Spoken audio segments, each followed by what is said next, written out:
Welcome. You got to turn your sound off on your laptop. Why is that going? Those who are on the WebEx, I'm sorry. Welcome. Yep, you're right, Chris.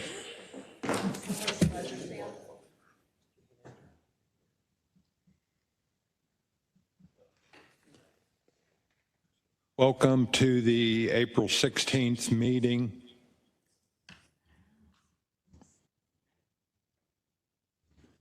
And we're having some technical difficulties, so bear with us for a minute.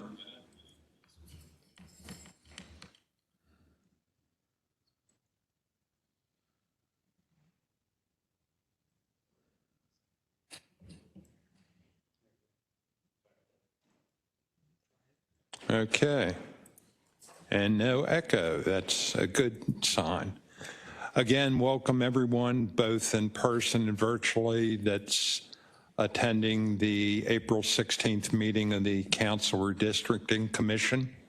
I'm Eric Rockel, the chairman and representing the 3rd District, and we'll go around the table and introduce the other commission members.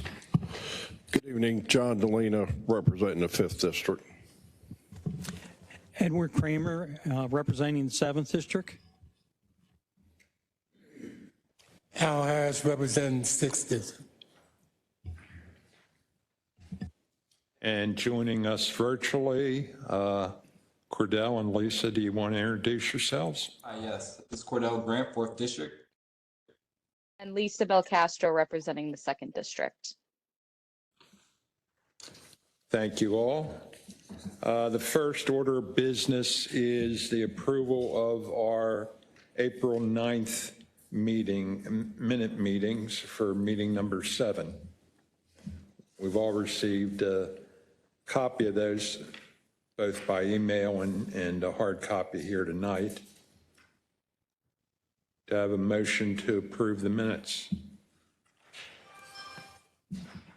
Motion to approve the minutes. Second. All in favor? Aye. Aye. Aye. Anyone opposed? All right, the minutes are carried. Next on the agenda is a discussion of the draft plans, and with that, I'll turn it over to Adam to introduce the material that we'll be discussing. So previously on this program, we had discussed basically how the group was going to split off in a few small groups with the West Side Commission members working together to create some regional West Side districts, and the East Side and Central splitting off into small groups.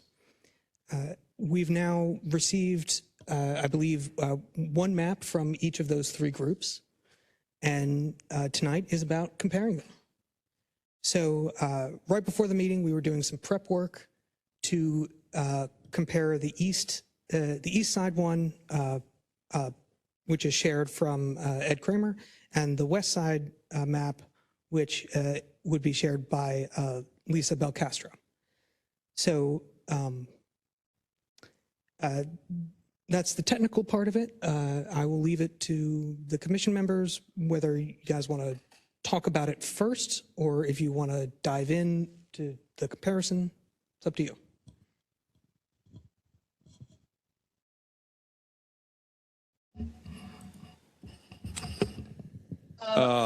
I'd like to thank Lisa and Ed for preparing those tentative maps. Lisa, why don't you introduce the work that you, Cordell, and Michelle have been doing on the West Side? That would be great. I want to start off by just thanking Commissioner Grant and Commissioner Davis. We have met quite a few times over the last few days to try and pull together a draft so that we can start moving this work forward. What I will say is it looks like a number of issues have come to the forefront for us. First, the Voting Rights Act is number one importance to us on the west side. And what else is matriculated to the top is a desire to keep communities together. And I say those two things humbly because I think we found through this exercise that those two things are really difficult to do. So what we propose tonight is our best attempt at combining those two things, but we also want to share that we are excited to go through the community input process with what we've put forward. We look forward to having that all county hearing. We look forward to going to the west side to hear about what community members think of this draft map and looking to infuse those ideas into what we're proposing tonight. What you're seeing on your screen is really, we focused in on what is on your screen, District 1 up through District 4. We did not spend too much time working on the remaining districts and on the east side. So what we've pulled together is really, when it comes to the east side, our best attempt at getting those deviations right. We do defer to the east side and we look forward to the discussion tonight. But what you're seeing on the west side is 2 majority Black districts and BIPOC districts. District 1 is our BIPOC district or minority majority district at 51.24%. Then you see District 2, which this came from taking a look at the legislative maps that were passed in 2022. I'm sorry, back in 2020. And this is a culmination of what we find is District 10 and District 44 coming together. That puts us at 62% Black majority district. And then when we look at District 3, what is more closely in Owings Mills district, we're at 55% Black majority. So I'll leave it at that. Again, we look forward to the discussion with the other commissioners, how this can be fused with your recommendations on the east side and how we can move forward with a draft map for the community to comment on. But before I hand it back to the full commission, I would love to hand it over to Commissioner Grant, who has been just a wonderful partner in this work, and would love to hear any thoughts that he might want to bring to the table. Thank you so much, Lisa, Commissioner Belcastro. I truly appreciate all of your work, you know, in bringing us an idea of what we expect a map to look like. Just a few things. So, as you all see, this is a tentative map, and I think we absolutely are continuously working hard and making sure that we have those districts, right? We want the majority Black as far as our BIPOC district as well. Now, in relation to this proposed map, I do want to highlight a few things in terms of where I feel we are going to go. I don't want this map to look, or I don't want it to be perceived as a final execution of the map. We do want the public interest, but also I want to ensure that the majority Black districts on the west side, the communities on the west side, and the communities on the east side as well we need to keep those together. And so as you look at the map of District 1 and District 2, it shows that, but I think that, you know, we have room to improve and get better. Overall, going through different variations of maps with ACLU or with the Woodlawn approach, the Woodlawn approach had a strong impact with the Woodlawn district. And so with that, I would love to know your thoughts. I would love to know the public's thoughts in terms of looking at the west side and what that means for those communities, what it means for the growth, what it means for equity. Obviously, we want to make sure we're putting the voting rights at the forefront, but also ensuring that we can get this BIPOC district as well. And we will have to be creative. And I think we will need to be creative with our East Sider commissioners as well to get this done, and I would love to see how we can get that done. Thank you.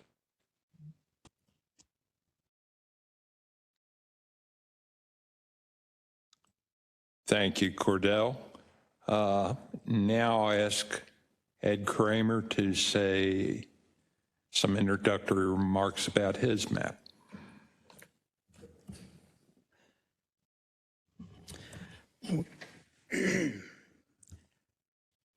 Well, all I can say, I had it a lot easier than Lisa, Cordell, and Michelle. I have to say that. You guys did a great job over there. And I can tell you, I was trying to mess around a little bit on the west side there and stuff. Thank God I don't have any hair because I would have pulled it out. So don't laugh, Cordell. But in regards to that, on the east side, there were some minor changes. Some minor changes were done on Mike Artell's district. I would have loved to try to figure a way. I know the Kenwood area of the Rosedale really would like to stay in his district, but I haven't found a way to do that yet. I'm still working on that, trying to figure something out, and talking to some people up that in the area there. So, but in regards to District 9, there's not a lot you can do with it. I mean, you have the city on one side, and you have the water and District 8 on the other side. So it's not a lot I can do with my district in itself. There was a couple minor changes. We're done.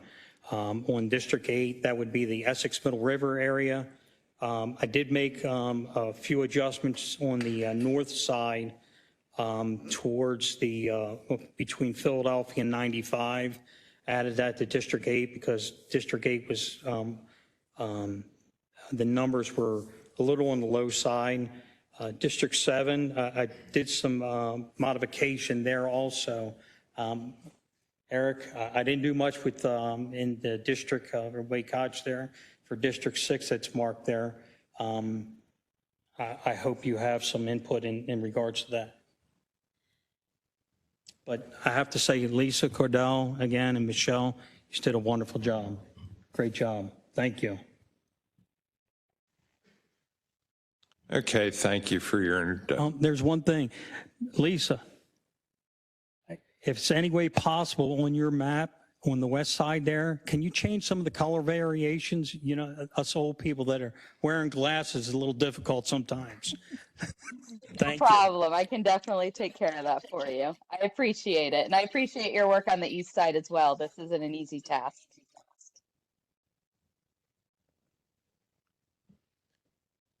Okay, with that, I think the next thing we can do is look at some of this comparative analysis. And that's where the technical magic of this app comes into play. So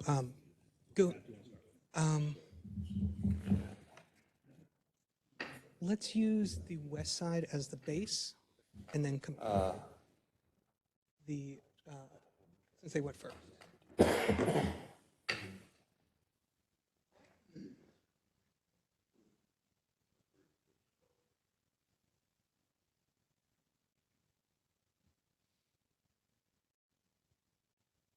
All right, and zoom in. So what you're seeing now is the base of the west side draft map from Lisa, and overlaid is the west side from Lisa Belcatcher, and the east side overlaid from Ed Kramer. So everywhere where there's a hatched area, there is a conflict between these two maps. Now, part of the way we went about this is the commissioners from one side did not really focus on the opposite side. So while there might be a lot of conflict, you know, a lot of hatched area in what you see now as the west side, that's only because the east side folks and they did not focus on that. So zoom out a little bit. So what really matters in this comparison are the boundaries between, say, the central districts and the respective east and west sides. So, for example, just going clockwise, the west side has District 4, the bright blue, as going much higher up than the east side map. And another major difference is on the boundary between District 6 and 7. I believe that's the Long Green area. That one map has that in it, in 6, one map has that in 7. I think there's also, if you zoom into the Kearney area, right along Joppa Road, there's some minor differences there. So in my mind, maybe one of the key takeaways here is you actually have quite a bit of, zoom out again. You do have quite a bit of consensus on generally what constitutes the west side and what constitutes the east side. There is some questions about how far up the west side boundary goes, and how far up the west side goes too. But I will point out the District 5, I don't think either one of you guys, either group changed that. It looks like it's almost identical, like there's no conflict. So it seems like there's consensus on at least that district. I do want to, Adam, if I could hop in really quick. I want to just make sure the record reflects the true sentiments of the West Side. I don't want to speak for I don't want this draft map to speak for Cordell or Michelle's thoughts on the West Side, because our focus was, while a West Side map was submitted by our group, an East Side map was submitted by the West Side, our focus was on 1, 2, 3, and 4. And in reality, we probably shouldn't have submitted anything in terms of the East Side, because we didn't discuss it or even vote on as a group what we believed should be on the East Side. So I just want to make sure the sentiments of my fellow commissioners on the West Side are accurately portrayed tonight. I too agree. With the East Side, we all thought and not that we did not attempt. I think that, there's always attempts in making sure that those lines are drawn the right way. I think that the best case scenario for us was speaking with you all and looking at our commissioners on the East Side to say, hey, what are the constituents on the East Side looking for specifically? We have met with quite an array of people from the East Side, and so we want to make sure that we do the East Side justice. So we did not integrally go in and dissect the East Side, but I think that we have the time to do that. And again, this is a marathon. Although it feels like a sprint, it truly is a marathon. And this is Ed Kramer. Lisa, no, I agree with you. I just want, it wasn't no intent on doing nothing bad on the West Side. I was more so trying to figure out how we can, for one thing, to be playing with the maps and stuff, but more so trying to figure out everything like you were saying in regards to trying to get the numbers right and everything else. I like the map that you guys put together. I think that's an excellent start. So I just wanted to put that out there and let you know that.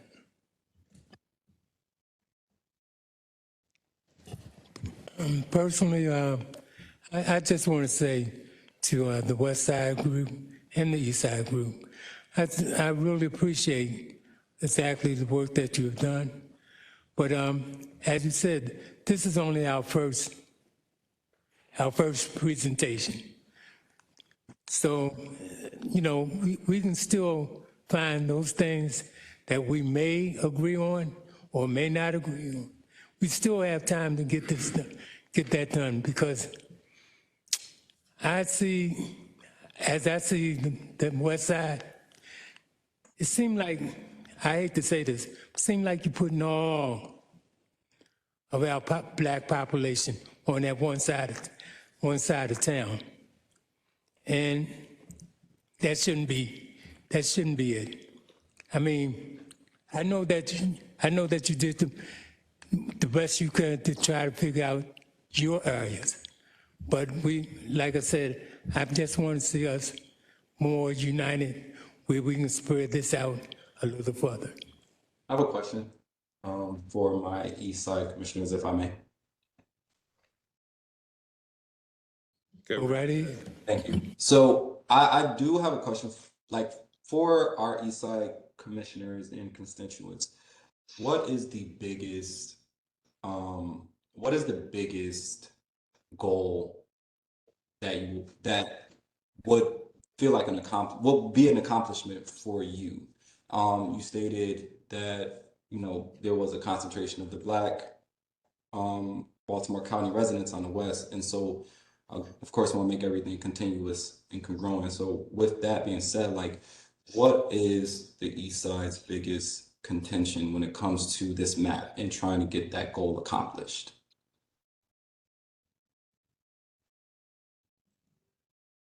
Well, since I brought it up, I can tell you right now,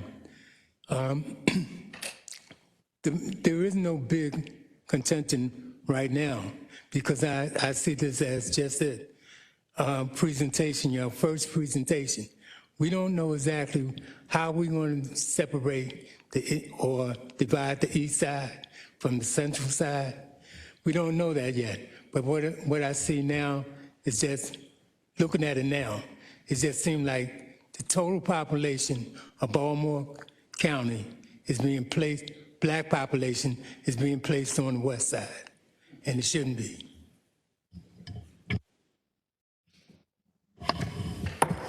So I have a question, Michelle Davis, 1st District, and my apologies for being late, got stuck in traffic.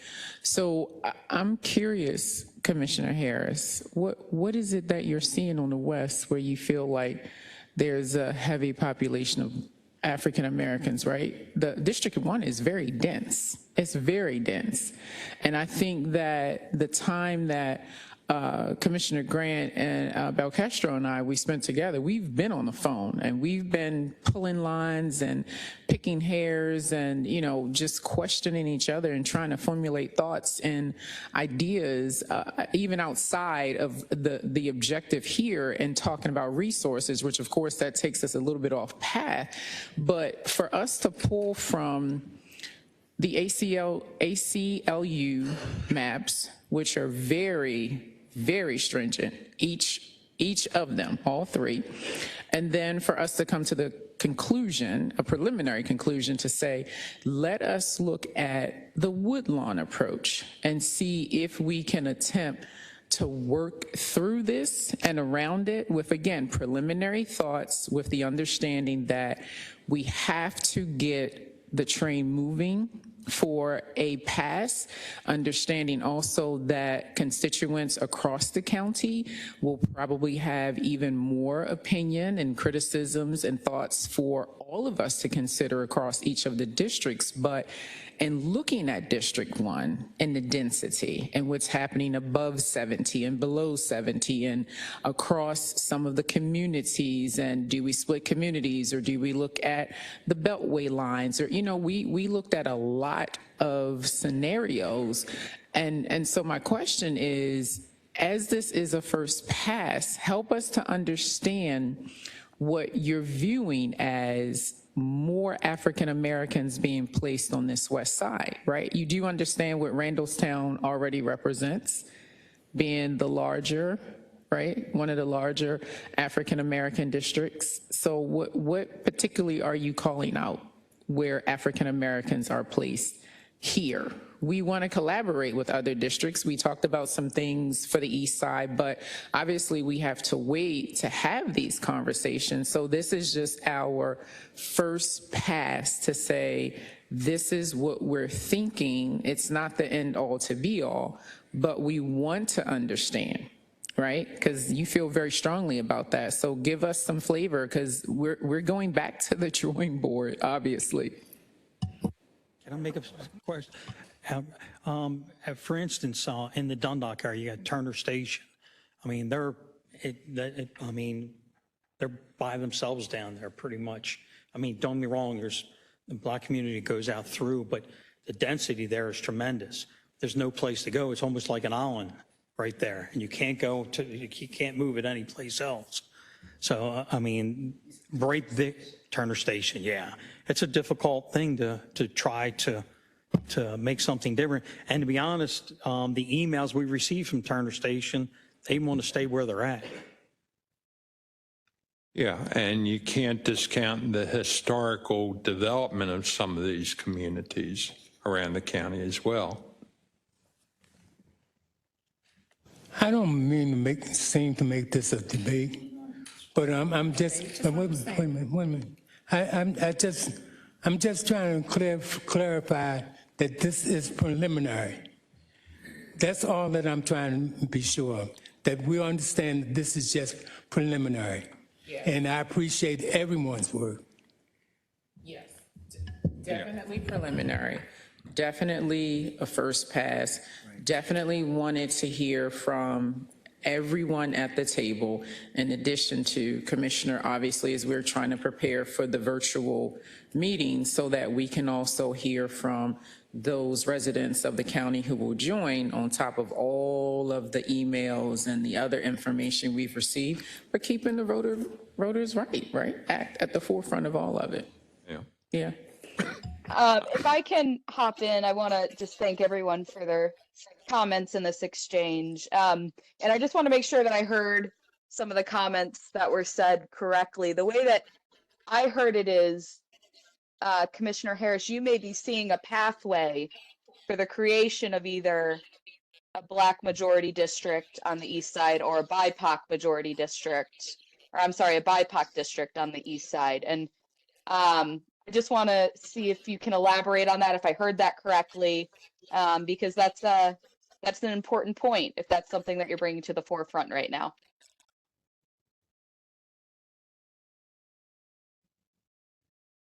Well, Lisa, at the present time, I can't tell you exactly where this district would be or how it would be set up without me going back and forth again on the maps itself. I've been away from meeting for a few weeks, and it's because it's personal issues. But what I'm saying, and I'll say this again, I appreciate everything that everyone is doing. This is just a preliminary. And all I'm saying is that what I see now, preliminary, is that the majority of our Black population is over on the west side. It doesn't seem as though that it's, been spread out through the community, through Baltimore County. It just seemed to be just in Randall. I used to live in Randallstown, so I know exactly what's in Randallstown. Mm-hmm. Now I live in Rosedale, and I can tell you that I know what's in Rosedale. But again, the only thing I'm saying is I don't want anyone to look at the maps and think that this is something that we all just went together and agreed on. I want everyone to understand that this is just preliminary, and that's it. I've got a comment that I'd like to make. I appreciate the work that both Ed has done and the work that Michelle and Cordell and Lisa has done, especially in light of them trying to keep some community contiguity in the thing. Without naming names, some of the other maps that we've already seen by groups outside the commission, in my mind, tend to try to unite in a council district communities that aren't even adjacent to one another.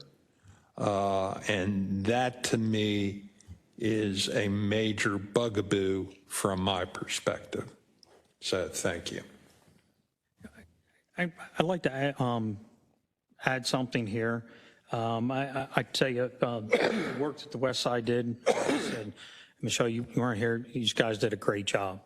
I really believe we should take what was done from the West Side group and what was done on the East Side, try to get something together there and actually put this out, let the people see it. Let's see what they feel about it. Any other suggestions on that? No, and as Dr. Davis said, this is a preliminary map. I agree with you, Mr. Harris, on that. And I think we have a good start here, a better start than we did a week ago when we just had the maps that were sent in to us.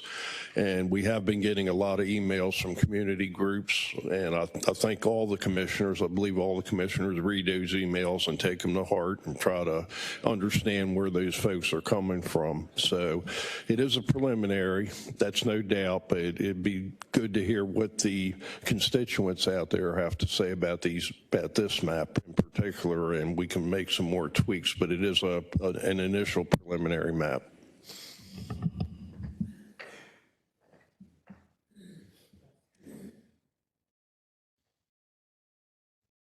Ed, I want to say that I agree with your comments. I think that I personally feel comfortable that we're in a place to start working to combine the work that's been done on the West Side and the East Side to pull together a draft map. I think we're really close, and it's just going to take a little bit of email back and forth over the next couple of days for us to get something out and get the public commenting and get the wheels moving on our public hearings.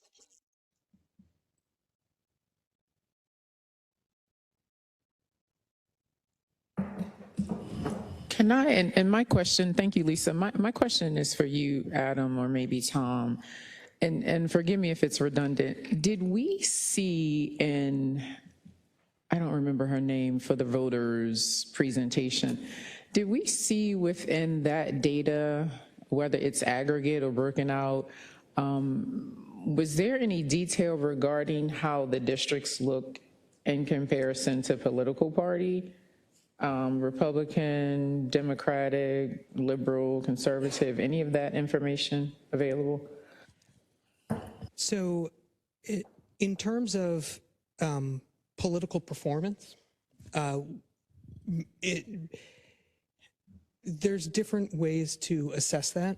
One is, the very straightforward, which council member or which, political party won the council member seat for that district. However, that doesn't give you a complete picture because not everyone votes their entire ballot. The county council member might be the 5th or 6th race on your ballot. And some people, all they care about is the governor. Or all they care about is the statewide races. So you'll tend to see, there's for each successive race, there's kind of a drop off, political race. I mean, past governor, there's some drop off where people just don't vote.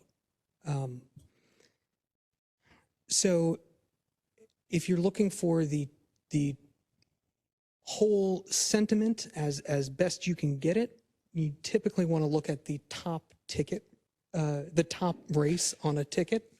So governor in the midterm years and president on the presidential years. But again, it's complicated because there's some people who split their ticket. They don't vote the same party all the way down.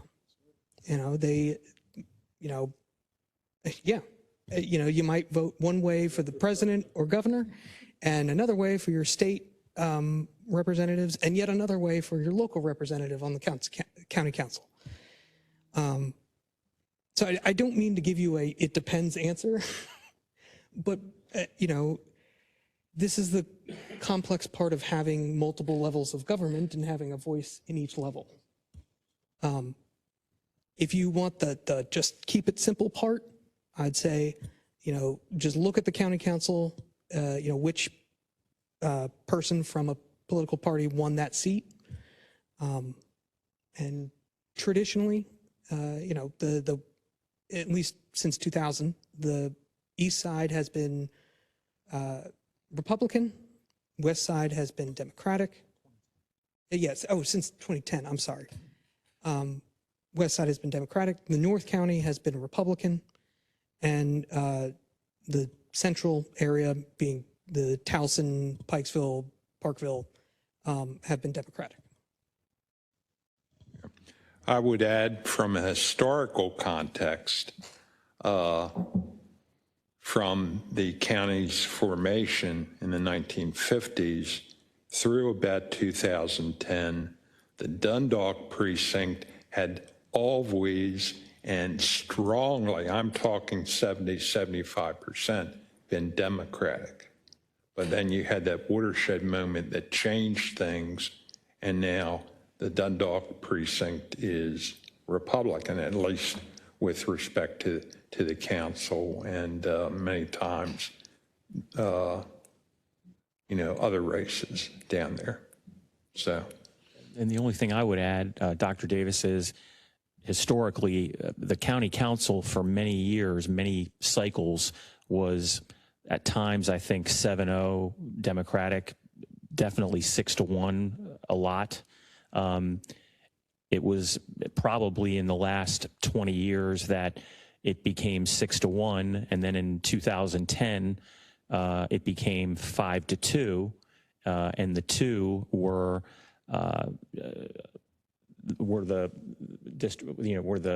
North County and sort of the Towson to the east a little bit, because that was Councilman Huff at the time in the North County and Councilman Marks, who at that time had Towson and then stretched into, I think, Perry Hall. And then in 2014, things tilted even a little more and it became 4-3, which is what it is now.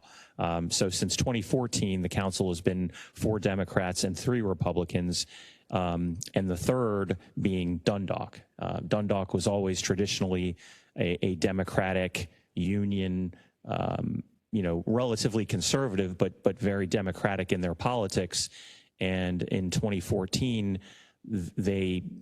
I guess their voting matched their sort of conservatism, even though it's more Democratic registration. And so that's the current makeup of the council. It appears at least to be a fairly solid 4-3 mix. Towson, District 5 is still Republican. District 3 is Republican. North County, Dundalk is Republican voting. The west side is Democratic, and then the Towson into Rosedale, Parkville is Democratic. Well, this is information that stays that way, perfectly stagnant, but that's just kind of how things have evolved up till now. Sorry. This is some of the information that I requested from our supervisor of election. All I really wanted to know is from the 7 districts that we have now, council-manager districts, who voted, who did not vote. That's all I want to know. In let's say District 2, you had 300,000 people. Only 207,000 voted. The remainder didn't vote. That's all I want to know. I don't need to know who voted Democrat or Republican or Independent, just who voted and who did not. So we, as you know, we requested this. We followed up with Rui Lavoie, our elections director, and it took a while to get this information because what you're asking for is, from her explanation, is not it's not a standard report that they run.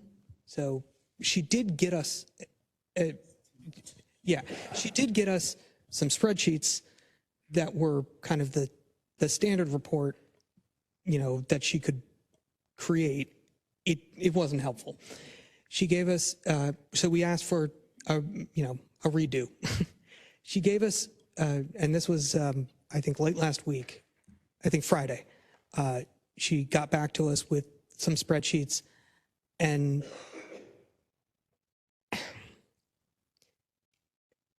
they're not, they have different information, but in terms of their usability, like you're actually, I think the problem is there's so much data here. You've got almost 240 precincts, 850,000 people, well, that's not the whole pool of who can vote, but it's a lot of data, and we want to present it in a way that you can actually get information from it. Yeah, that's useful. So Christine and I have been working on a way to do that. Christine is pretty much done. It's now up to Tom and I to check it, to actually, do the confirmation. Does it do what we think it should be doing? Like give you visually correct information out of these spreadsheets. There's a lot of ways to slice and dice these numbers that doesn't help you.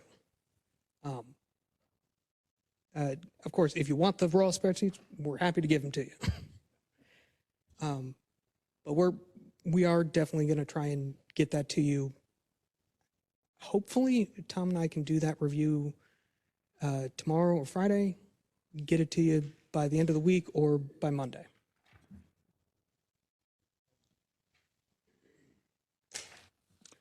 Okay, do we have any more discussion on this topic?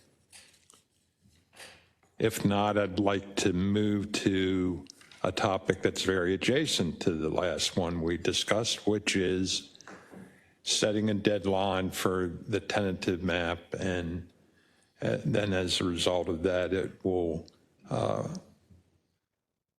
enable the virtual public hearing that we're going to hold. Lisa, you expressed some thoughts earlier about this. Do any other commission members have feelings about when we can get something together to publish a tentative map?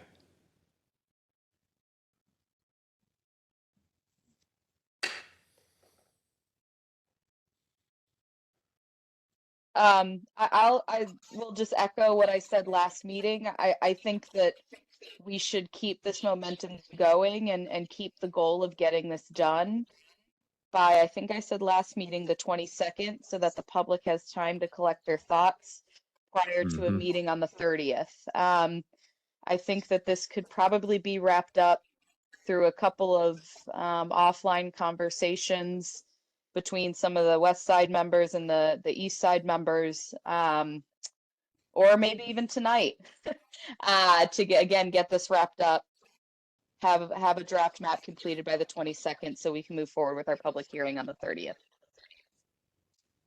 And I agree with you, Lisa.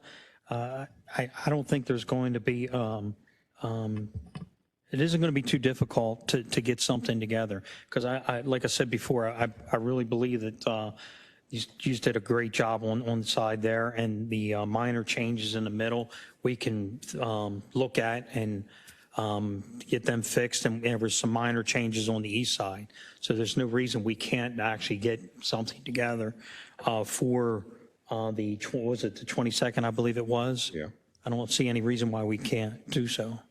Excuse, may I jump in? We're speaking of April 22nd and April 30th, correct? Correct. I don't have a problem with trying to power through this, but from the works that we have, I think that clearly there are deferring, or there's people have differences in terms of how to proceed. We don't feel like April 22nd would be too premature to put forth a tentative map to publish on the 30th for the public's review, or would we be using that tentative map as a baseline for more public input to then suggest and go back for edits, rearranging, carving out, etc. Only speaking for myself, I always viewed this tentative map as being a generator of public comment, that we would take the public comment, distill it amongst the commission members, and then come up with another map after that. That second map in and of itself may not even be the final map yet, but we're working towards a final product, and you obviously have to start somewhere, but the public input's going to inform us to make changes, and it may be one round of changes, it may be a couple rounds of changes. So that's always been my viewpoint, and if the commission members have any different feelings, please express them. I don't know. I have a similar approach to that. I just want to make sure that while we are moving forward, we don't want to be too overbroad. We don't want to not have a strong foundation. And I think that would probably need longer than, because that would be less than a short week, by next Tuesday, right? So that would be almost a week that we would have to present a map that we were going to present for the 30th. So Commissioner Harris, I am leaning to what our chair, Commissioner Rauchl, has said, because we talked about this last week and the prior week, and I think the consensus around the table was that we were all in agreement that we would, and air quotes using your term, power through, so that as the West, East, and everybody else in between, as we brought forth something to present, again, preliminary first draft, that when we get together to collaborate, that the point was we would be trying to meet the 22nd for the publishing for our constituents, so that we then could have something to face with as a baseline and hear from the constituents across the county, because we knew that we were going to be going back in to give, credence to their feedback and other suggestions. So I think that we should keep the 22nd, and as we've done, if we have to get on the phone with others, and as Commissioner Belcastro has commented, we can utilize email as well. I don't think that we should extend this time any further, because it feels like we're a little bit behind, and understanding we're getting criticism anyway, thinking that we're not working. So I think that we need to continue to push forward and keep April 22nd as our date to be able to present the baseline representing each of the districts. I agree with you, Michelle. Yeah, and I agree with you too. And I was just looking at the metrics below for each of the districts, and they're pretty much in alignment. We can still do some tweaks. There's definitely room, Commissioner Harris, for tweaks, and especially as we get input from our constituents.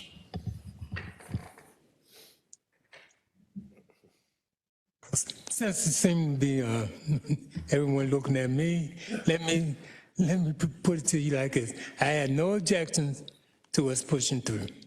Had none whatsoever.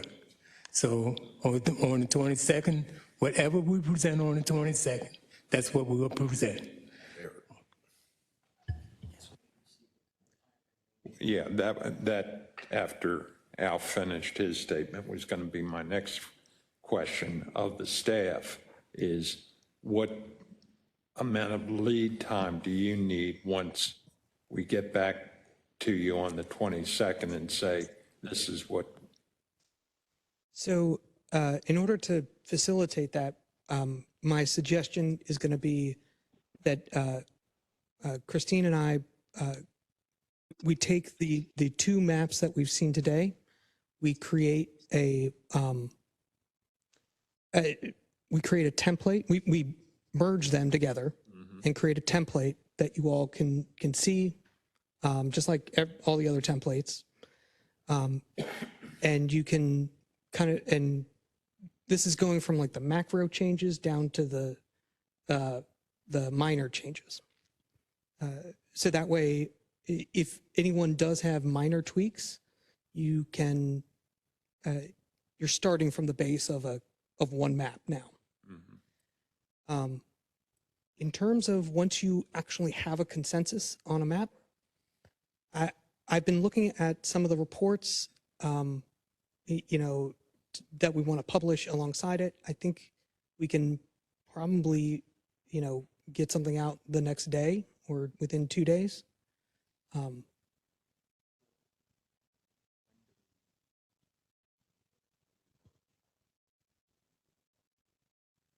that would, that's what I was saying. That Christine and I can do that tomorrow. Yes. Yeah. Okay with that, and then you all would have it, you could digest it Friday, the weekend, Right. holiday weekend, but Monday and Tuesday, and then whatever changes you make up till Tuesday, the 22nd, we can then take that and create the publishable map. Certainly, I would think by Wednesday. yeah. Well, and not, I'm trying to pressure anybody, but I'd like to see us conclude on Monday. When I say us, I mean the commission members conclude their comments on Monday. So that would give the staff Tuesday to do anything that they'd have to do that we aren't foreseeing as we're speaking right now. And so then Wednesday, you could literally put it out to the public.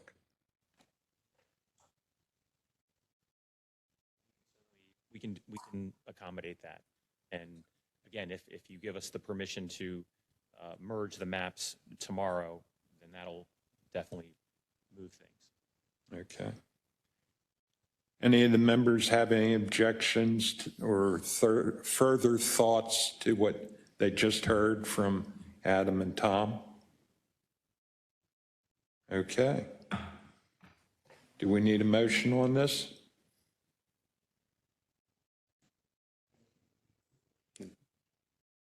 Okay, I'll move that we merge the maps, set a hard deadline for the commission members of Monday to resolve any issues that we see, and then that will enable the staff on Tuesday to do any final finishing of the product so it can be out on to the public on Wednesday. Do I hear a second? Second. Any further discussion? Hearing none, I'll call the vote. All in favor? Aye. Aye. All right. Thank you all. Now, the next question would then be, do we need a meeting on the 23rd?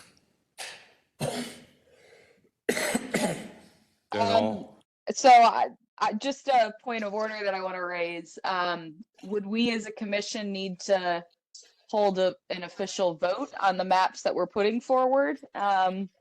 Just to show that we all agree with the draft map that is being put forward? Or can that be taken care of through email? That's a good point, Lisa, and I was assuming, and you know what happens when you assume, but that we do that by email.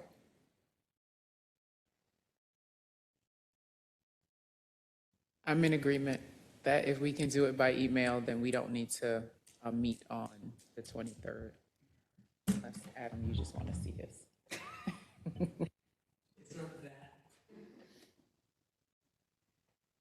Any other thoughts about meeting on the 23rd? Email works for me. We can do email. Okay. Or is there a motion to do that? Thank you. That's why you're the secretary to the council, right, Mr. Boswick? I'd entertain a motion that we conduct the vote on the tentative map by email. So moved. Second? Second. All in favor? Aye. Aye. Okay, that carries.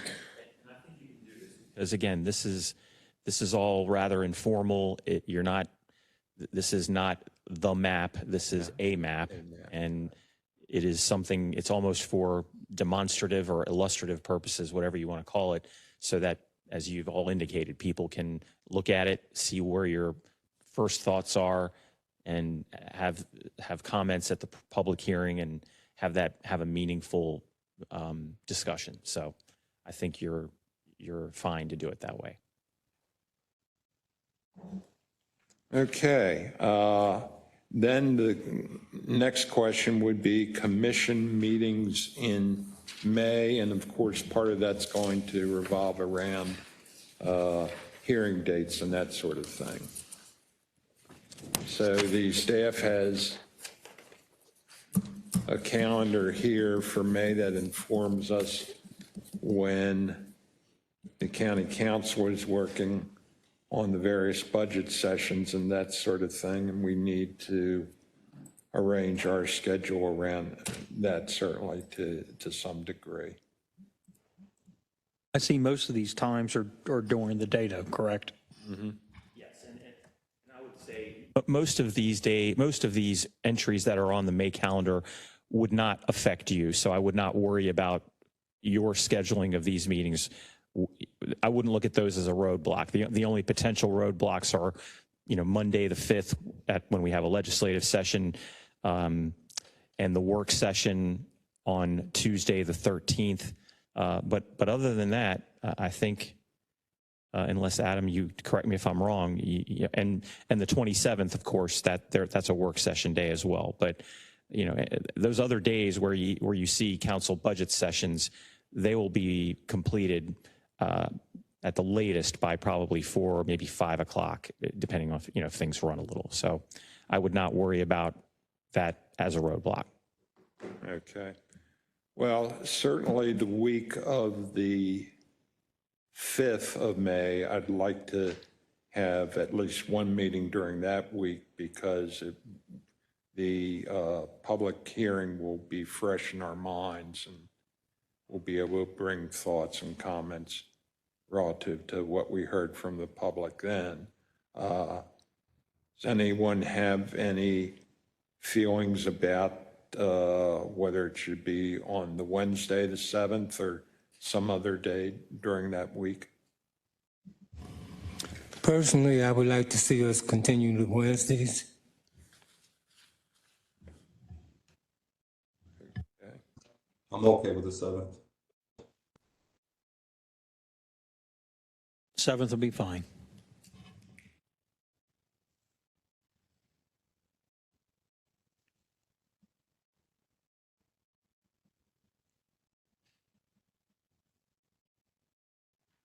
Now, my next comment would be, we've got to fit in the 2 in-person hearings. And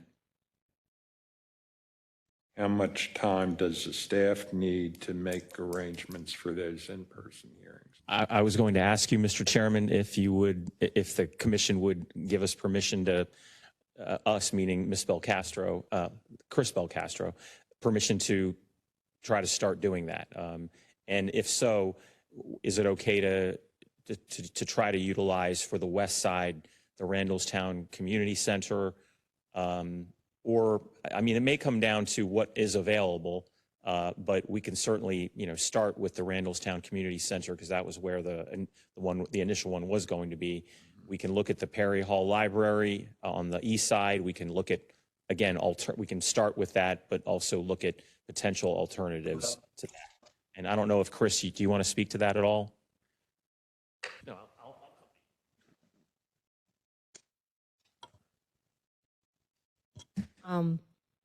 I've already coordinated with the Randallstown Community Center. I mean, we're not set for that, but they understand your needs and what we need for the hearing and things like that. So if they have availability and you're good with that, it'll be much easier to coordinate because we've already reached out to them. I did reach out to Perry Hall Library. There is also a brand new recreation center. I think is at the Middle River Community Center or something like that. It's a brand new building. That was one that Adam and we were talking about that came up. We had a couple venues that we were looking at. That was one. It is brand new, and I think it could probably maybe accommodate. I'll have to do I'm just throwing that out there for you guys to think about. If there's any other East Side, venues that that could accommodate, please let me know that I'm not aware of, but. Actually, that would work, unfortunately, like Victoryville, it was built before World War II, so it's fairly going to be the place to go, so. We can definitely start the ball rolling so that we have two good venues for the month of May. Right? Just some potential dates. So if you want to look at some potential dates for the two public hearings,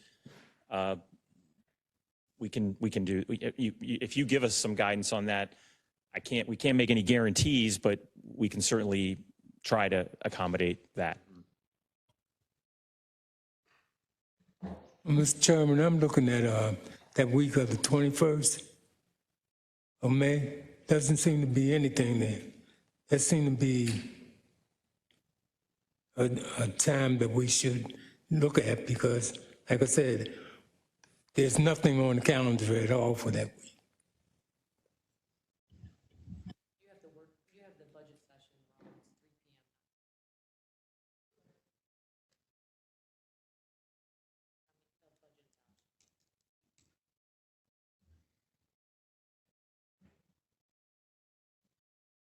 p.m. Any other members have preference to any dates? Are we considering trying to do these meetings in the same week, or what are we thinking? I mean, just to get it scheduled and it's all fresh. My personal opinion is separate the hearings by about a week. So if we held one on the 21st, maybe we hold the second one on the 28th. What's wrong with the 14th? I mean, I'm not opposed to the 28th. I'm just thinking it's a holiday. Some people extend their time. I don't know what people do anymore. So That's okay. just in case, That's okay. I have a commitment on the 14th, but I'm willing to break it if the members of the commission feel that that's an optimal date to do something, but I tend to agree with Michelle. I know that the Memorial Day weekend, just personally, I'll be taking some respite and leave as well. So if we can do our best to consolidate some of these hearings and keep the work moving, it's my personal opinion that we do so. let me make this suggestion. Maybe one public, and again, if the venues are available, one public hearing on the 15th and a second on the 21st.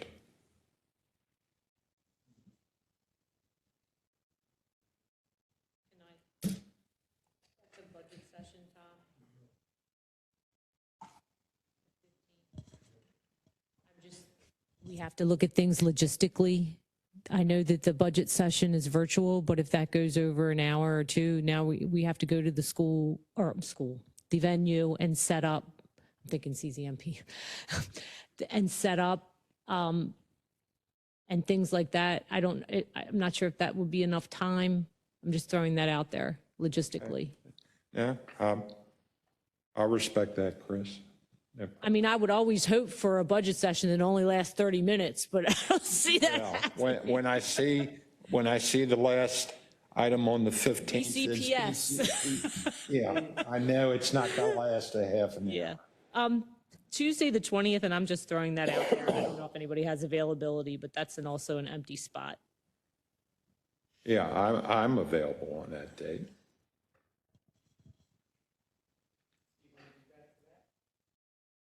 That will be back to back. Yeah. I am available on of that week of the 19th, the 21st, but I want to make sure that I can make myself available for the 20th, and I think I can make that happen. But I know my availability for the 21st is open. There's the 12th and the 19th. Yeah. Mm-hmm. I just said it. Please just let me know. I'll be there. As long as the good Lord lets me. Do we consider the 19th, 20th, and 21st and see what the availability is at the venues, perhaps, and then? Yeah, and then make a final decision. Okay. That's My good. first question to them, I'll reach out to the venue and I'll say, okay, what do you have available in May? And then I'll go from there and see if Okay. any of these dates, Mm-hmm. you know. Sure. are available. Okay, that works.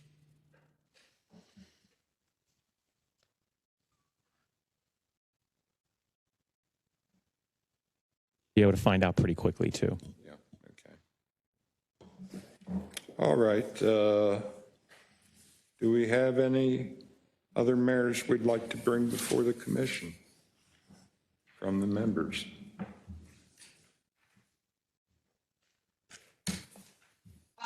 One topic that I'd like to briefly discuss, we don't have to go into too much detail on it, but I at least want to bring it to the forefront. Do we